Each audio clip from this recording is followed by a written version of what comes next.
আৰু মই ইয়াতে আইন সেৱা প্ৰাধিকাৰী বিষয়া জিলা আইন সেৱা বিভাগ গোলাঘাট তাত কৰ্মৰত হৈ আছো আৰু মই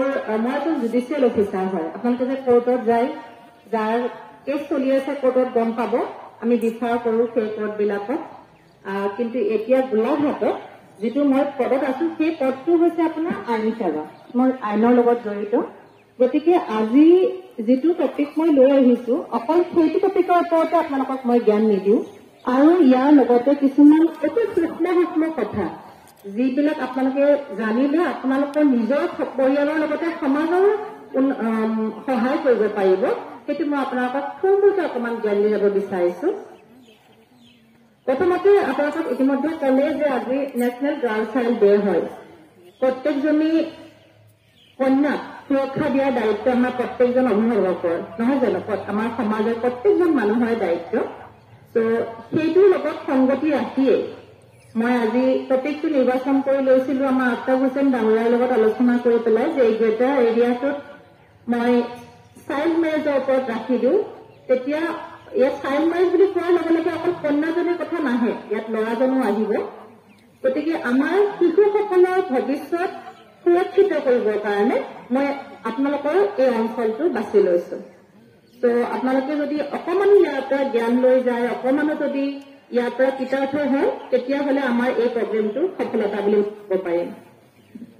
এতিয়া আপোনালোকক মই চাইল্ড মেৰেজৰ ওপৰত যদি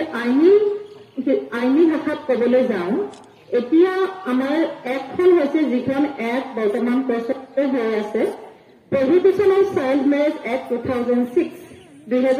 চনত এই বাল্য বিবাহ বিৰোধী আইনখন প্ৰণয়ন কৰা হৈছিলে এতিয়া মই একদম সহজকৈ সাধাৰণ ভাষাত যাতে আপোনালোকে বুজি পায় তেনেকৈ বুজাই দিছো এতিয়া আপোনালোকে মোক ক'বচোন চাইল্ড মানে কি শিশু কাক কওঁ বাৰু শিশু ডেফিনেশ্যন এটা থাকিব শিশু হৈছে মানে 18 বছৰৰ তলত যিকোনো বাচ্চা ছোৱালী বা ল'ৰা এইটোক আমি শিশু বুলি কওঁ মাইনাৰ দে আৰ কল্ড এজ মাইনাৰ এতিয়া কথাটো হ'ল এইখন এক্টত চাইল্ড বুলি যাক কৈছে সেইটো আকৌ অলপ বেলেগ চাইল্ড মেৰেজৰ ক্ষেত্ৰত ইয়াত চাইল্ডৰ ডেফিনেশ্যনটো দিয়া হৈছে যেতিয়া বিয়াৰ বয়স হয় এজনী মহিলা বা এজন পুৰুষৰ তেতিয়াহ'লে তাৰ উপযুক্ত বয়স হৈছে এজন ল'ৰাৰ কাৰণে 21 বছৰ আৰু এজনী ছোৱালীৰ কাৰণে 18 বছৰ মনত ৰাখি থব যদিও 18 বছৰ আমাৰ মেজৰ হয় কিন্তু বিয়াৰ ক্ষেত্ৰত ল'ৰাজনৰ বয়স 21 বছৰ হ'ব লাগিব তো গতিকে যদি 21 বছৰৰ এজন তলৰ ল'ৰাই বা 18 বছৰৰ তলৰ এজনী ছোৱালীয়ে বিবাহ পাশত আবদ্ধ হয় তেতিয়াহ'লে তেওঁলোক আইনভাৱে জগৰীয়া তেওঁলোকৰ লগতে আমি মানে আমাৰ পিতৃ মাতৃ বা যদি কোনোবা ক্ষেত্ৰত মাতৃ নাথাকে তেওঁৰ অভিভাৱকো আমি জগৰীয়া হৈ যাম আইনীভাৱে ডেফিনেশ্যন দিছে চাইল্ড মেৰেজ কাক কয় যদিহে বিয়াত আমাৰ দুটা পাৰ্টি থাকে এজনী দৰা এটা কইনা নহয় জানো তো দৰা বা কইনা যিকোনো এজন যদি চাইল্ড হয় বুজি পালে যিকোনো এজন যদি চাইল্ড হয় সেইটো আপোনাৰ চাইল্ড মেৰেজ বুলি কোৱা হয় এতিয়া চাব ধৰা হৈ গ'ল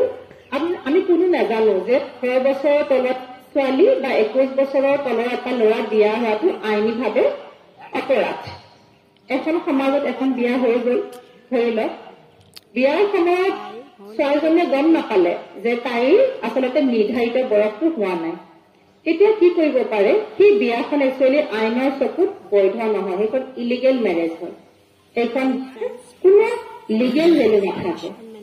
এতিয়া কথাটো হ'ল সাধাৰণতে 18 বছৰ বয়সত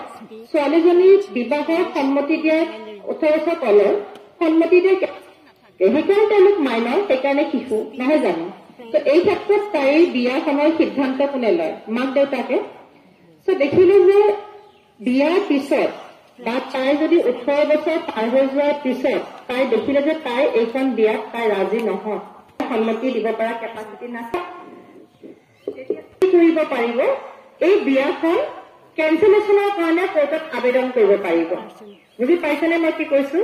সাপোজ বিয়াৰ সময়ত ছোৱালীজনীৰ বয়স 18 বছৰ হোৱা নাই তাই যেতিয়া 18 বছৰ পাৰ হৈ গ'ল তাই গম পালে যে একচুৱেলি তাইৰ সন্মতি অবিহনে বিয়াত বহোৱা হৈছিল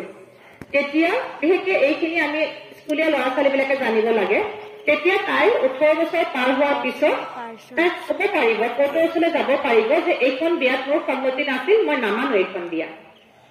কিন্তু তাতে এটা কণ্ডিশ্যন আছে তাতে এটা চৰ্ত আছে তাই 18 বছৰ হোৱাৰ 2 বছৰৰ ভিতৰত এই কেঞ্চেলেশ্যনৰ কাৰণে এপ্লাই কৰিব লাগিব হ'ব হৈ যাব 2 বছৰৰ ভিতৰত এপ্লাই কৰিব লাগিব 18 বছৰ হ'ল তাই 19-20 মানে 20 বছৰৰ বয়সৰ ভিতৰত তাই কোৰ্টত আবেদন জনাব লাগিব যে এইখন বিয়া মোৰ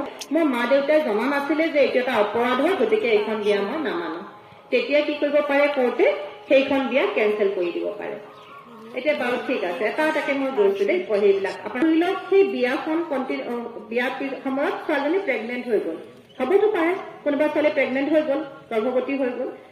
সন্তান জন্ম হ'ল এতিয়া সন্তানটো কি হ'ব বিয়াখনটো কেঞ্চেল হৈ গ'ল তো সন্তানটো কি হ'ব যদিও সন্তানটো বিয়াখন ইলিগেল সন্তানটো কিন্তু লিগেল সন্তান কাৰণ সন্তানটোৰ কোনো দোষ নাই সেইটো নাজানে গতিকে সন্তানটো সদায় বৈধ সন্তান এনেকুৱা মেৰেজৰ ফলত যদি কোনোবা কাৰোবাৰ কিবা সতি সন্তান জন্ম হয় মনত ৰাখিব সেই সন্তানটো বৈধ সন্তান আৰু সি প্ৰত্যেকটা অধিকাৰ সি পাব তাৰমানে বুজি পাইছে থাৰ্ড প্ৰশ্নটো আহিলে যে বিয়াখন ভাঙাৰ পিছত ছোৱালীজনীৰ দায়িত্ব কোনে ল'ব ছোৱালীজনীৰ দায়িত্ব কোনে ল'ব তাই এবাৰ বিবাহিত হৈ গ'ল তেতিয়া কি কৰিব পাৰে